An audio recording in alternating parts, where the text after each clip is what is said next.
Hello, and welcome to another episode of Black Beyond Borders. My name is Ebony Walden, your lovely host, if I do say so myself. This is a podcast in which I interview people that have decided to live abroad, and specifically those that have decided to move to an Afro-descendant country. We talk about entrepreneurship. We talk about their journeys, their joys and challenges. Today, I'm here with Royal Williams, and I met Royal in Colombia, in Medellin, a couple weeks ago. And I was like, oh, girl, I have to get you on the podcast because you have been going back and forth abroad for years, right? And you have spent significant time in Colombia. We met in Medellin. So let's get into it. I love for people to just start by introducing themselves and talking about what inspired your decision to move abroad. Yeah.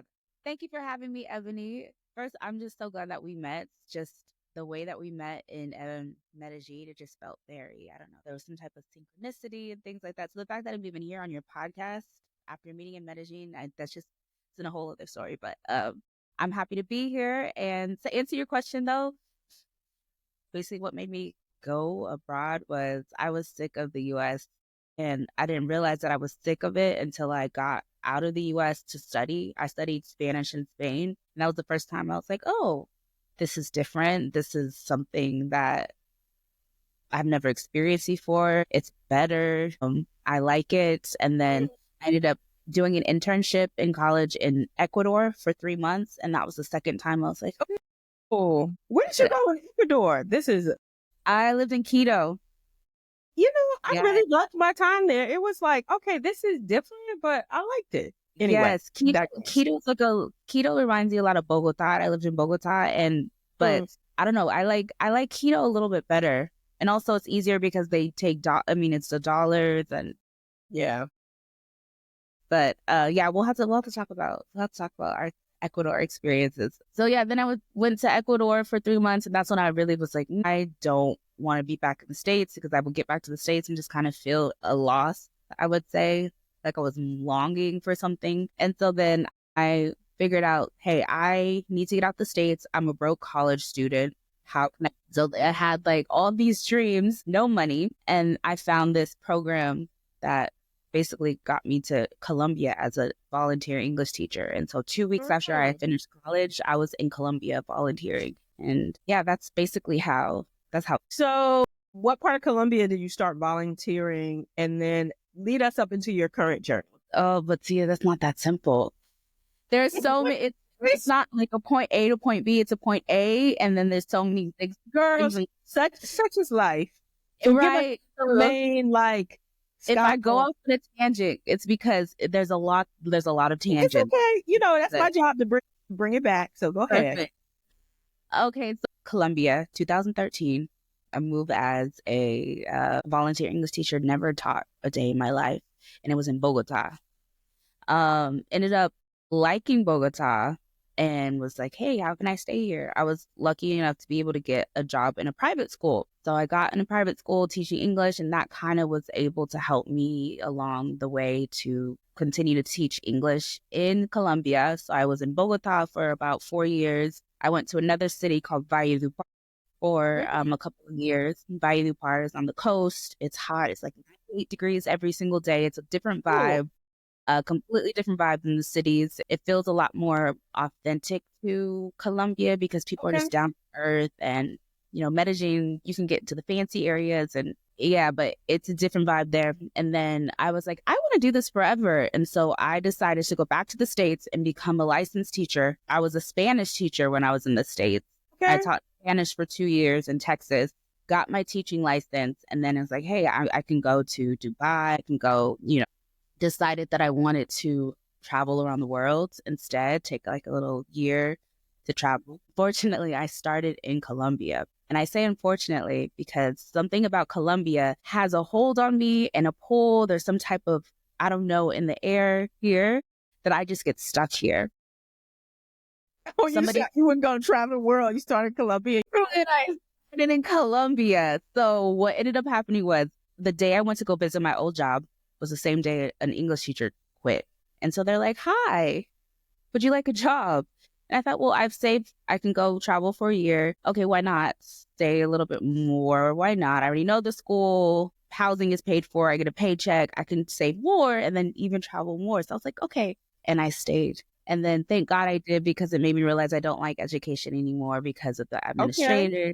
And then I decided to pursue psychology. And so I was able to take kind of like a gap year to travel. I moved to Australia. That was 2019. And so, of course, my travel plans were stopped because of 2020. And so that made me sit down, go to school, get a master's in psychology. And that's allowed me to work remotely and study remotely. And that's how I decided to come back to Medellin. So 2021, I came back here, was able to go to school, live here, start a business.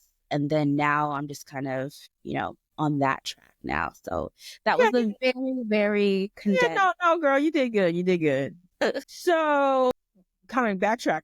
One, what's your business? So I think so many people think about, either like me, this is the whole point of the podcast. I'm like, well, how do people do it? So many people think about either living abroad or having extended time abroad. I think that how do you make money while you're living abroad is a key just question and also challenge. So tell us a little bit about your business, how you got started, and, how do you maintain yourself as you are living abroad now in Medellin? Yeah, these are really good questions. And I get these questions a lot. Basically, how do you do it? So what I ended up doing is I started a travel business, basically. I'm not a travel agent or anything. I'm more like a travel curator. I curate itineraries for different types of people. And I focus on Black women and getting them connected with the Afro-Colombian community. And so it's called Yup, She Travels. And we basically come to Medellin or Cartagena and Cali and do experiences that allow us to not only connect with the diaspora and our cousins, because we're so alike in so many different ways, but also for us to be able to travel safely and be unapologetically ourselves, which is so important. And then the second part of my business is Yup, We Travel, which is focused on universities, to bring down universities to Colombia to also get that experience, but it's more so tailored to whatever the objectives the university has, their learning objectives. So we had a global leadership group come last year from an HBCU, and we had a itinerary tailored to them, and we were able to go to a university and talk to other Afro-Colombian students and basically, understand the connections between us. And there's a lot, even, at the systemic level and the systemic issues, that we face. That's what I do, but that's not my bread and butter right now, because that's a very seasonal thing. And so what I do is I do online tutoring, and I've been doing that since at least the last 5 or 6 years. Luckily for me, I was able to get out of the classroom before the pandemic hit. So by the time it did, I was already online and established already with a profile. So that helped a lot. And so what I do right now to pay the bills is, it's still part-time, but it's online tutoring. And so people want to think about going abroad, and you're trying to figure out at least a way to work remotely, figure out a skill that you have. And for a lot of people, it is English. If you are an English teacher, or if you're good at math or science or anything, or if you can be good at coaching or something like that, motivational coaching, all that can be used, and people will pay for that and find your niche. And that's really how you'll be able to sustain yourself. You need a remote job. I know that's right. So do you teach English or Spanish or both, or tutor? So right now I focus on working professionals who are in English speaking companies.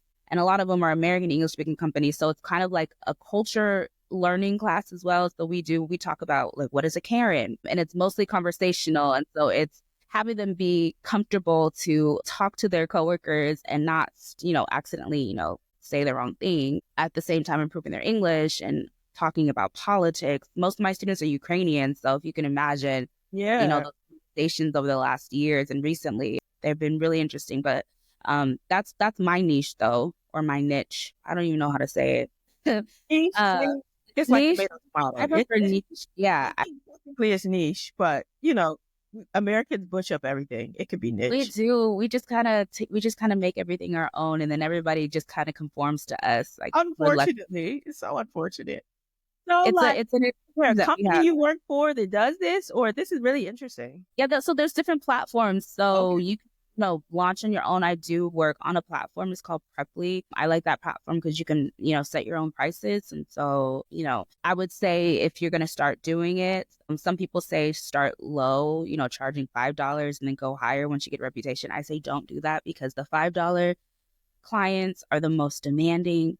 It's funny. And then, the $40 clients, they're the least demanding and the most eager. And Because they're so willing to make an investment in themselves and exactly. So that's basically what I do right now. And then that's paying the bills while I continue to just grow the business and do things with the business.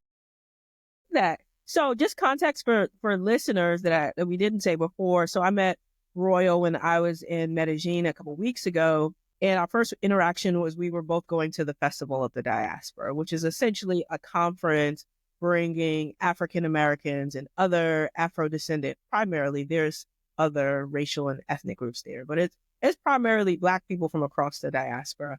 Their email said they had like people from 25 countries. Yes, there was a lot of people. Which was maybe like 250 people. And we're kind of connecting across the diaspora. I like to say connecting with our cousins. And so I love that it was in Medellin. And that's kind of the vibe I got from at least Black folks in Medellin, both Afro-Colombians and African Americans and other folks from across the diaspora. Was like, we're trying to connect with Afro-descendant culture, right? And reconnect. Yeah. And so I love that vibe that was in Medellin. But talk about like how long you've been in Medellin now and what have been some of the challenges that you've had to face being an expat and how have you overcome them? So what have been the major things that you do like, girl, that was a mess or continues to be a mess? A couple of things. I'll say this. I like being in Medellin. I moved here in 2021. I haven't been here consistently since then.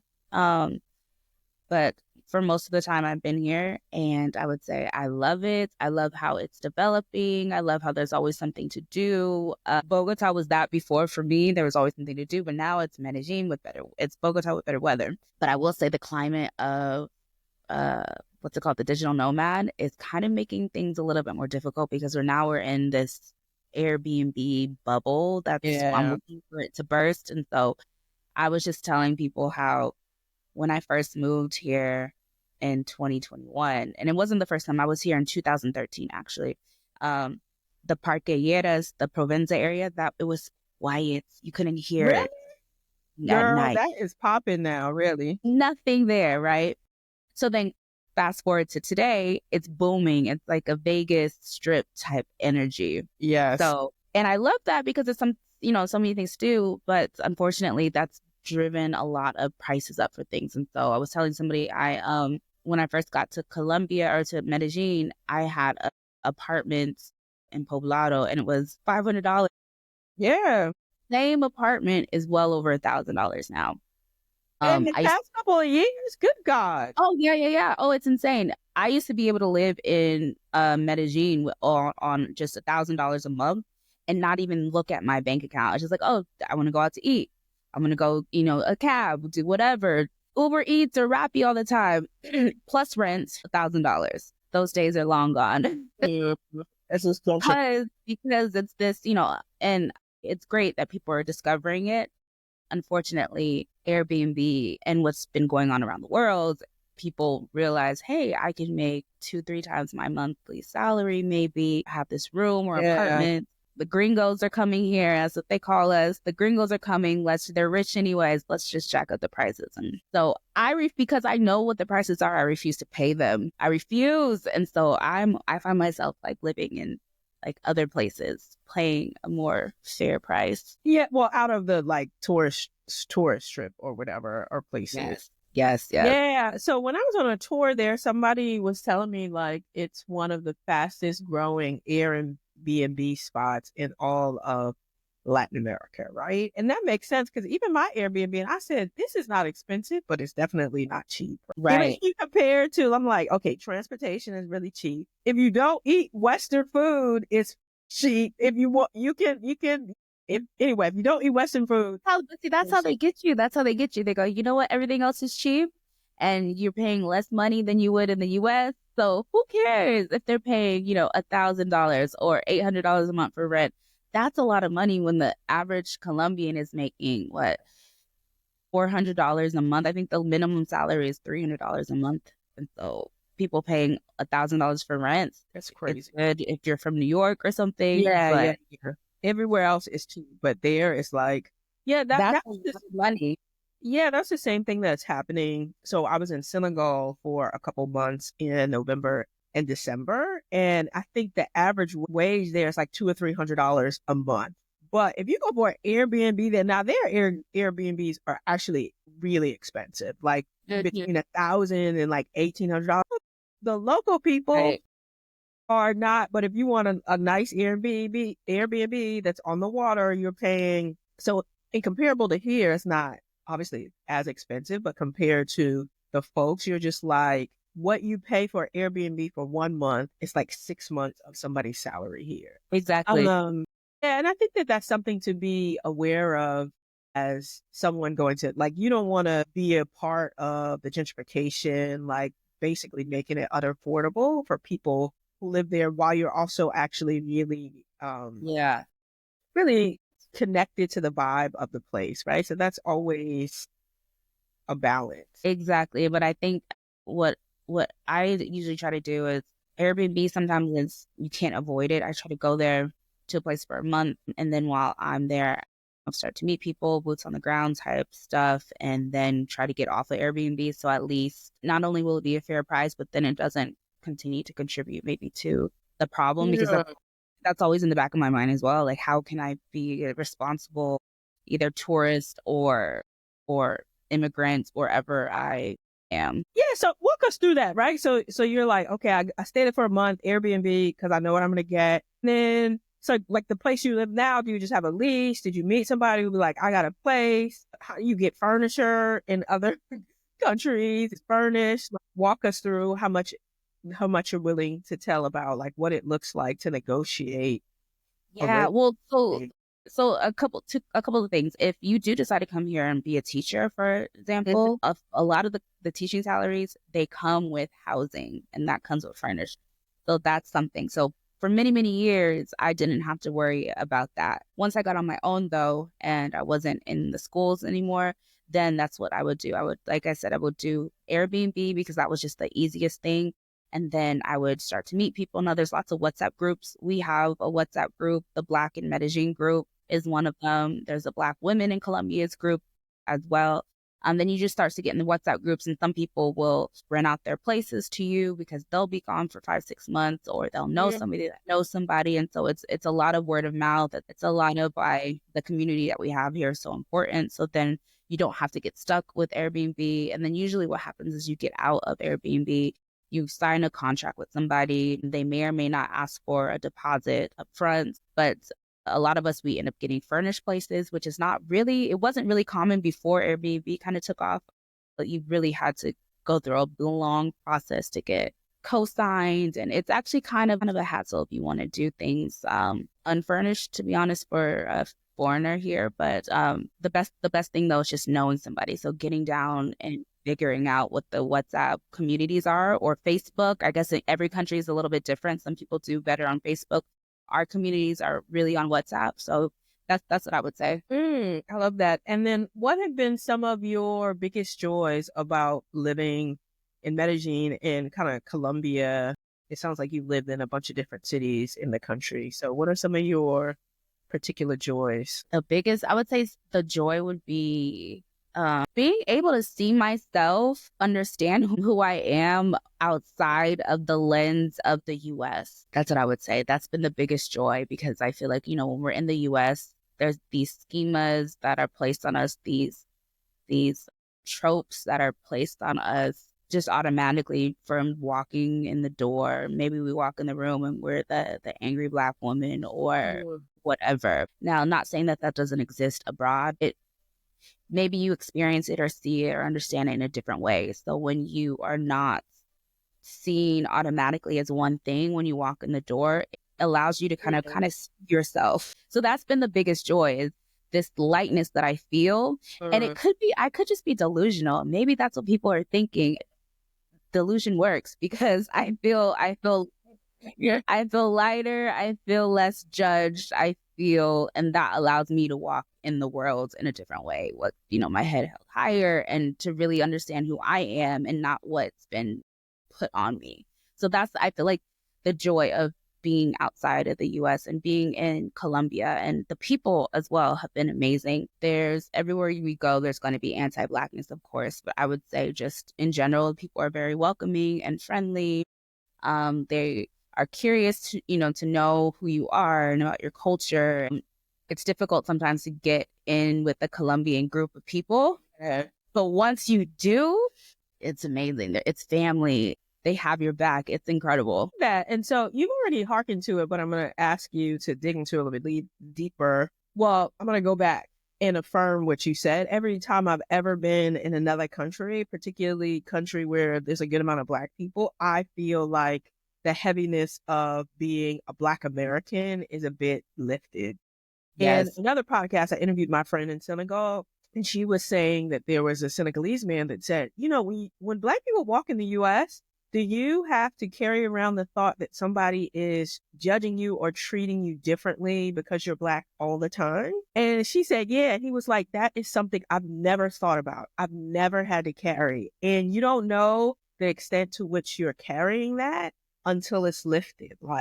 So people may not like me. They may treat me poorly. They may not like Americans.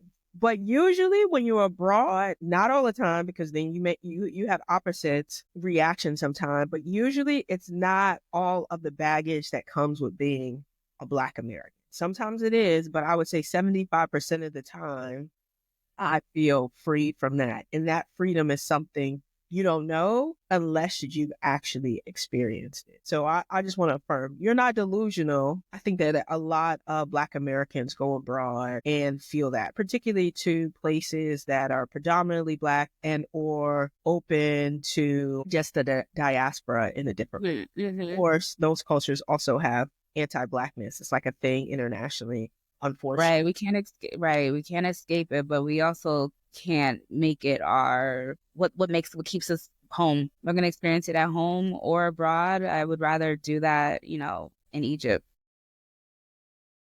Somewhere else. At least you're like, look. Well, yeah, I think, race is really, or culture, even Blackness is really different, right? And so part of this podcast is saying there are many ways to be Black. There are many contexts for being Black, and like it's not a monolith. And I think we've experienced Blackness a myriad of different ways from you being in the U.S. And I love the idea of connecting, being intentional about kind of like say, Coco, go back and get it, go back and connecting with our connecting with our cousin, connecting across the diaspora. So for you, and you kind of answered this already, but if you have any additional thoughts, how has living abroad in Colombia specifically influence your sense of being Black, identity, belonging? How have those things changed over time in the 13 or so years that you've been coming back and forth or primarily living abroad? So I would say that once I was able to really tap into the community, the Black community in Colombia,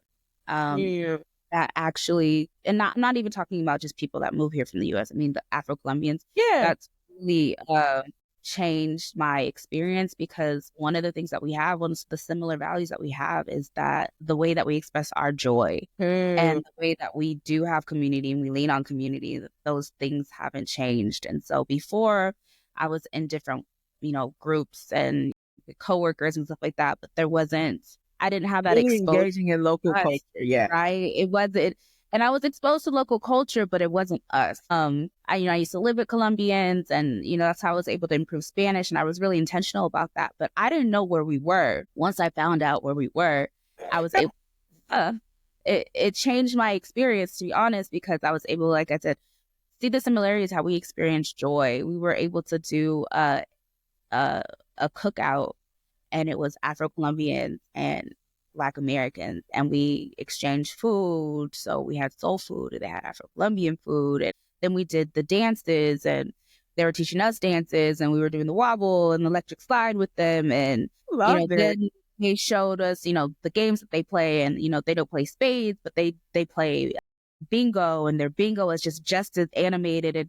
And so just being able to just, even though the game was unfamiliar, The the vibe, vibe was yeah, the energy. it was there. The energy was there, the coming together, despite what's going on in the world, despite what's happening, moments to come together and just be in community. And yeah, and if I show you a video, like who's Colombian and who's American, you wouldn't know. And so that also adds to the just feeling like you found your people as well. And so that's really contributed to the joy that I have now in Colombia. I love that. And that was that specifically like, how did you break into that I guess is my question. Yeah, it's really just one of the ways that I was able to kind of start to meet people is because I'm an English teacher, I was able to I offered free TOEFL classes, which is, if you don't know what TOEFL is, it's if you want to go study in an English speaking country, you have to prove that you have enough English. And those classes can be very expensive. And so I started offering free TOEFL prep to Afro-Colombians. And so that's how I was able to just basically start meeting people, was me being like their tutor at first. We would do group classes. So far we've done, I think we tutored maybe 30 people. And so that's how I was able to start to meet people. And then, meeting people in Medellin. And then so it's little by little. And then so we were able to do like that events. And yeah, it's just getting like boots on the ground type stuff. You got to just go out and just start meeting people. And immersion is the word. Yeah. Yeah. So that's really interesting, because I feel like you can definitely get caught in an expat bubble and get left there. Like, okay, you meet a bunch of Black people that are expats.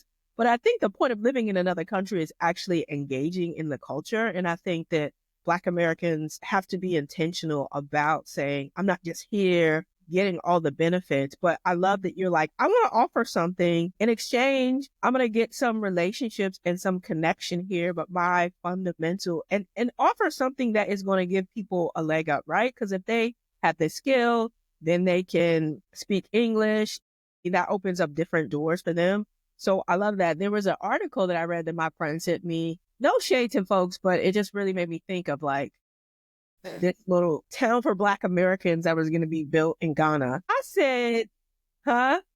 Yeah. And I said, while that seems like a great idea, it seems like we're just going to take suburban America and pick it up and put it in Ghana, but we're not going to actually be immersed in the culture and try to really be Ghanaian or connect with Ghanaians. Yeah. We're just going to say, oh, it's cheaper to live there. Let me take my idea of what it means to be successful here, pick it up and put it in this town over here. No shade to the people, but it just said that reeks of like neo-colonialism. Yes. And I was just like, I want to go and live I want to connect with people, because there's something about connecting with people, right? You need some level of sameness. Right. In foreign places. And I don't think there's anything wrong with that. But fundamentally, I want to say, if I'm living here, I want to be shaped by this place, and maybe even purposely engage in what it means to the disadvantages of this place, right? Of like, okay, I don't get to have all the comforts or creature comforts of the U.S. I'm opening myself up to that. But I know that I'm also going to get things that I also cannot get in the U.S., right? This exchange, this family. I love the family reunion. Like, okay, you teach me your culture, I'm going to teach you mine. We're going to laugh and joke. And there's going to be a level of exchange and immersion. And I think we can get caught in like, oh, I just want to go there, have a cheap place to live, recreate my American life and benefits in another place. And I think that we have to be intentional about how we are engaging in other places, because we have not been unaffected by white supremacy. So we have been affected by that disease. We do not want to take that disease and be carriers for it and implement it in other places. Yes, be Black in those places. And to be honest, unless we are intentionally doing the work to, I guess, decolonize our minds as well, that's exactly what we're doing.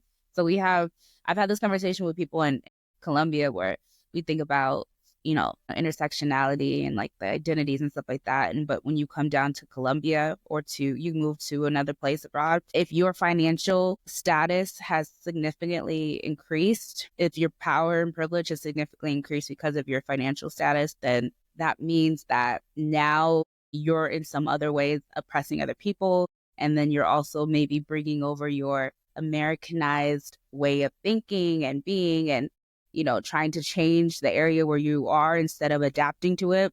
A lot of people here don't like being called gringos. They think that's awful, but if you're the reason why there's gentrification and there's animosity towards that because of your presence here, then you got to go, okay, well, shoot, I'm the one that's doing the oppressing, whether it's intentional or not. Let me sit down and pause. But a lot of times people have the same reaction that other folks have when you talk about, oh, that's not me. Oh, well, I have the best intentions, though.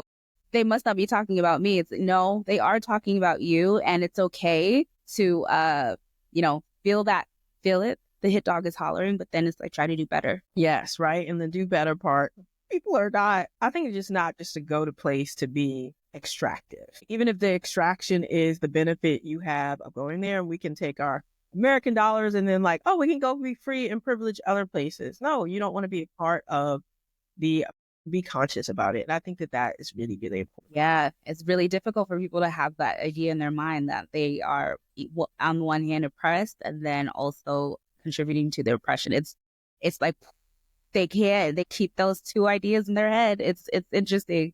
So then they start to change the way that they believe that they are oppressing. And I'm like, oh, that seems really familiar. I've heard that before. I've seen that before. Yeah, you just get a rationale for it.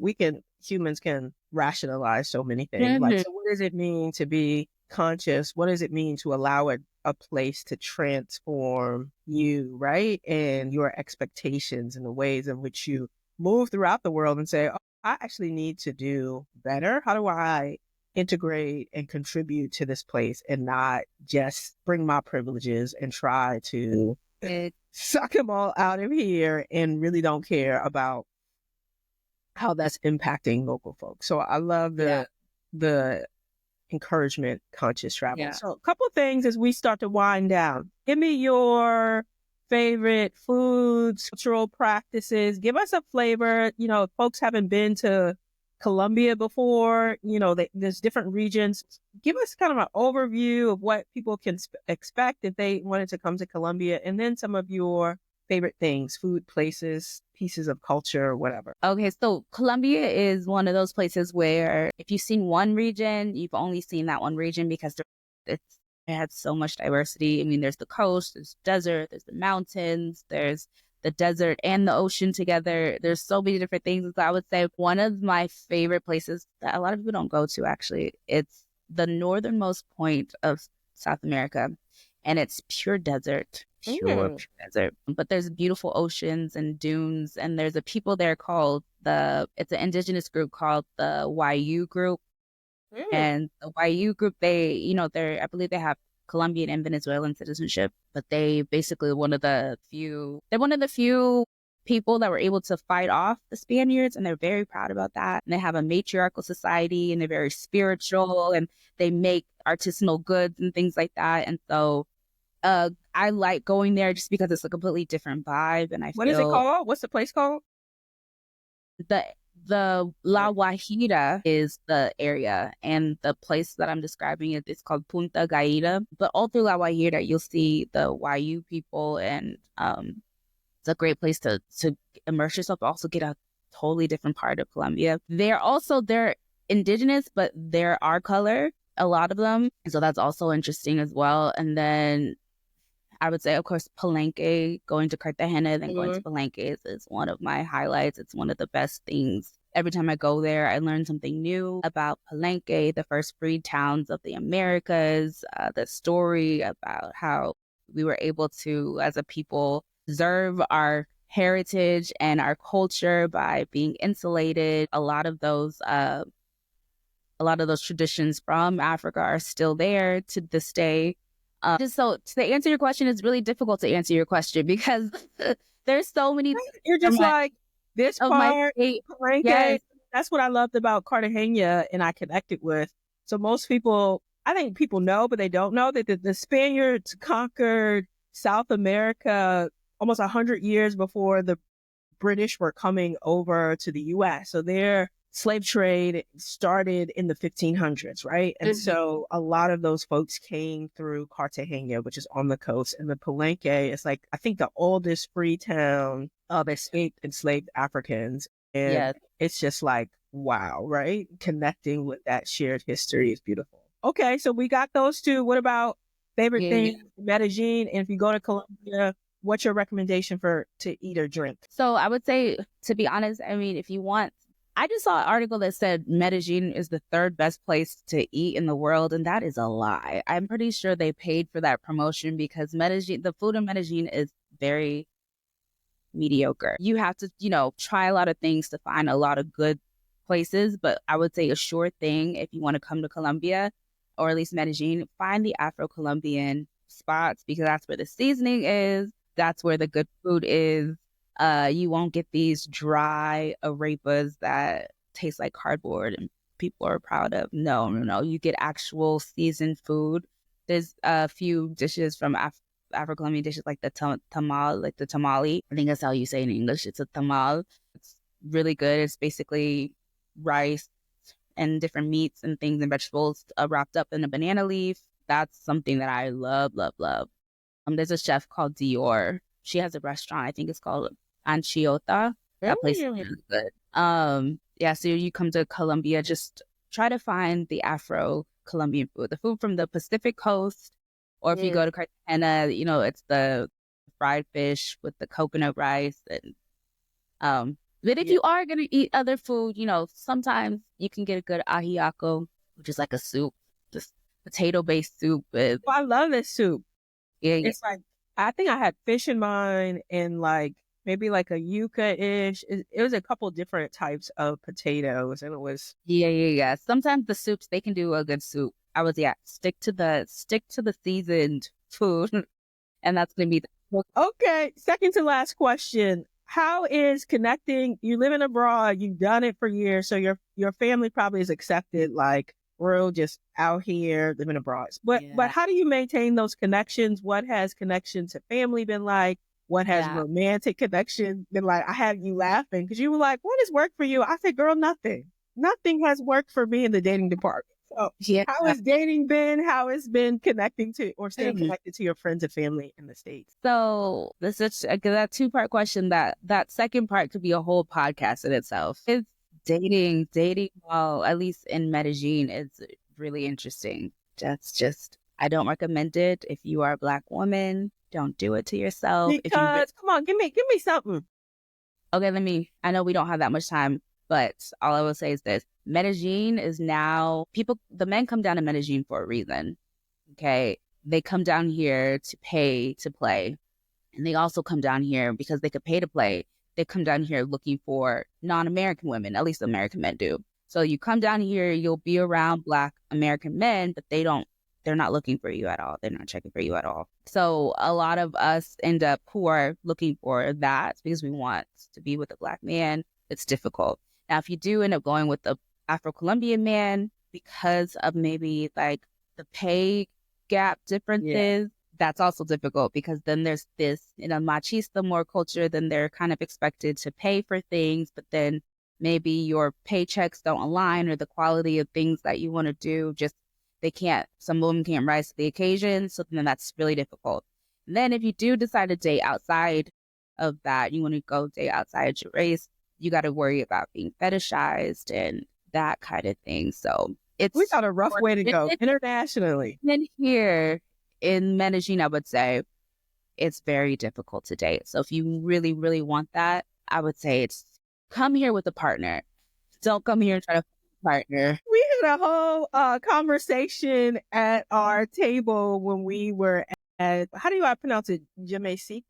Jamaiquita. There we go. I got it all wrong. Jamaiquita, which is a Jamaican restaurant there, which is really good. But yeah, that's really interesting. So that's been very interesting. What about staying connected to your friends and family? Yeah. So luckily for me, I'm always able to go back for Christmas. I tell them it's either Thanksgiving or Christmas. It can't be both. So they're 3 weeks apart. I feel like, me personally, I feel like that's not, I feel like that's fair. Okay. For all these years, I couldn't do Thanksgiving because I was working. But now I'm like, listen, can I just one or the other? Is that fine? Because then I might be somewhere else.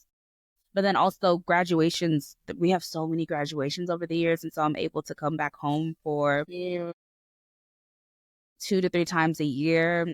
When COVID was the beginning of the peak pandemic, I was at home a lot. I was able to be at home. Almost got stuck in Europe.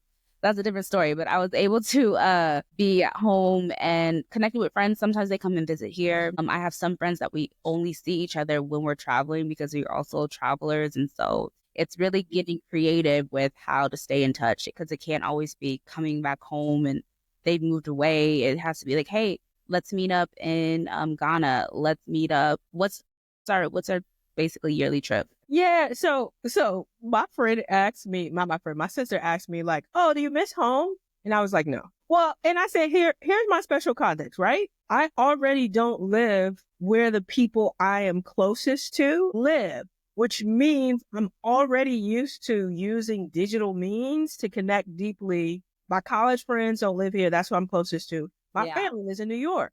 I only see them 4 times a year anyway, so Richmond, while I have friends here, those are all, I've been here for 10 years, are newer friends. So I was like, it feels like my life, just somewhere else, right? And I think that if you move abroad, I'm like, girl, I go out and talk to people. Now I'm an ambivert, but you have to be like, who are the people? Yes, you thought I was an extrovert? Absolutely. Yeah, so I'm an introvert, right? Exactly, right? And I was like, I can turn it on, but when it's off and I'm in my house for like 2 days, I shut it all down. And I was like, you have to fundamentally be okay with going out by yourself, connecting to people you want to connect with. Like when I'm done, I'm done. The first day I got there, I went on this tour. This American man started to talk to me. It was like, can I sit down? I said, sir, no. I said, I'm about to have a nice quiet dinner by myself. You can finish what you're saying. Right. Right. But Yeah, it's not a strangers. yeah, I'm done. For me, it's like the people that I want to stay in contact with, I'm not in person with even before. So that gives me like just another frame of connecting with people and intentionality about that. And then I'm always open to meeting new people and doing new things because that's how I work and be. And or like I go somewhere and I'm like, who are my community people here and how do I get connected there? So I love that you said. And that is, I mean, you just even hearing about how you travel and seeing how you do it in Medellin, that is really what you do. You go and you hit the ground running, you are immersive, you go out and meet people, you're talking to people. I was very inspired by the way I saw you moving in Medellin. It's like, this is actually how you should do it. Yeah. I'm like, I'm eating, I'm talking. I said, girl, let's go out. I said, I didn't have 2 meetups in the conference. Like, you just have to fundamentally be open. On that Saturdays and Sundays, I said, that's my introverted. Y'all gonna see me a couple of times a week and I'm gonna be exuberant. But on the flip side of that, I'm quiet and reading a book somewhere. So you just have to, I think, know yourself. Last 2 questions are, what advice do you have for somebody thinking about living abroad or being an expat or going to an Afro-descendant country? And then, of course, where can we find you on the interwebs? So advice I would say is reach out to community first. Find community first. Because of the internet, because of social media, it's allowed people to find each other easier. It used to be a lot harder. Just before we even got our WhatsApp groups going in Medellin, I spent a couple of months just alone even because I didn't know anybody in Medellin, and it was a lot harder that way. Now, if you know, you can go to WhatsApp, you can go to or Facebook, and then find our WhatsApp groups or any WhatsApp group. Do that first. Find the community first. Black in whatever country. Girl, they got some everywhere. Black in whatever. I had Black in Mali, expats in Senegal, and Black women. They'd be like, "We gonna get a group going." Yes. Thank the Lord, because that completely will change your experience. There's already people that have already lived in a place. They know the place. They're willing to share their knowledge with you. So don't make it harder on yourself. First things first, find the community. And then once you find the community, start to engage in the community, start to do your research. Don't get too comfortable because there's community. Do your research. Be diligent. Don't just trust everything, trust but verify, because we all have different experiences. But for sure, lean on community before you go anywhere. And there's so much information out there on YouTube and TikTok and Facebook. Yeah, you getting a good, wait, the Colombia one, I thought this was one group. It's like 4 groups. So if you get into a good group, or community, you can be good, and that will ultimately shape your experience. I try also, although I did it in Medellin, but I had a entry point, I try not to go places for an extended time that I don't have an entry point. So my entry point was the festival. I know, Yeah. and people come to those places to meet people, and that was my entry point. In Senegal, when I went to stay there for 6 weeks, my entry point was a friend that lived there. So I think it helps, in addition to those groups, if you have an entry point, like a conference, something where people are going to gather and their express purpose is connecting with other folks. Otherwise, you will and loneliness will get you, because that's like humans are made to connect. Yes, exactly. Yes, exactly. So the connection is key. And that's what made my time in Medellin just so really interesting and fun. And I was like, oh, child, I was sad when I left. I should have. I was sad when you left too. I was like, it's your week, but whatever. You But you know, you're welcome to come back. You know, I'm already looking at like, what is the weather in Medellin pretty much the same all year round, or is there it was fine when I was there. It kind of rained every day, but whatever. It didn't really bother me. Is there a hotter or colder season, or is it just... Wish I could answer that question, but I think everything's been so different. It shouldn't have been raining as much as it rained when you were here. It shouldn't be raining now. I mean, technically the rainy season is usually April, May, part of June. Okay. But it seems like the rainy season... Just the other day, there was this like random storm that blew the power out. A tree fell down. My power was out for like 8-9 hours, and then the tree was on the street. I couldn't even get out. I was like trapped because of a random strong storm, and that's not very common. But we've been having a lot more of those. So I really wish I could tell you. It either rains or it doesn't rain. But it'll be between like 70, 72 up to 80. Throughout the year. Yeah, it's a lovely climate. They call it the city of eternal spring. It's very much that. And so it's a really good climate, and it'll either rain or not rain. And when it doesn't rain, great. I don't think we know how to predict that as much anymore. Last question. How do people find you, your work? Are you on the interwebs? Do you have a website for your business? Yes, so Instagram, it's Yep, She Travels. That's YUP, She Travels. And same with TikTok, same with, YouTube. My website also, yepshetravels.com. And then yepwetravel.com as well. It's where you get the university kind of group experiences as well. But then we also do, on the side as well, we do things like for bachelorette parties and stuff like that. We had a group come down to Cartagena. That was fun. And so, yeah. That's where they can find me. And obviously find me in Medellin. And I'm the admin of a couple of the groups, like the Black Medellin group, the Black Women in Colombia group. So find us there too. Yes. And if you are listening and you want to join one of those groups, you can reach out to Royal and connect you to those particular groups as well. Because I'm in 3 or 4 and I will remain. So Royal, thank you so much. It was lovely meeting you. Love that you connected me to the community there. As soon as I met you, I was like, oh, I got to connect while I'm here, but also get you on my podcast. So thank you for being you. Thank you for the ways in which you open doors and invite people into your home, which is now Medellin. And thank you for coming to chat with me. This has been a lovely conversation. Until I see you again, hopefully this summer. Yes, this summer. This summer. This summer. Of course, message me so we can make that happen. Any way I can make that happen, I will. But I appreciate being on here. Thank you so much for these conversations. These are so important. Thank you for being you and being open and just out there meeting people and experiencing the world the way that you experience it. You're as bright as those glasses on your face.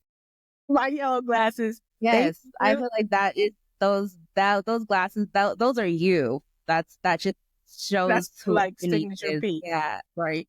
Which is so funny because that was definitely. My bright colors have been definitely a choice of the past. It's probably when I turned 40. And I was just like, before that, I was like black, brown, gray. I still like my blues. And I was like, none of this sitting in the background. You're going to be in the foreground and they're going to remember that they interact. Exactly. And it absolutely works. If somebody was like, well, how do I recognize you? I was like, I got on some bright something and some yellow glasses. As soon as you walk in the room, you're going to see me. So. Thank you. And thank y'all for listening to another episode of Black Beyond Borders. Until next time.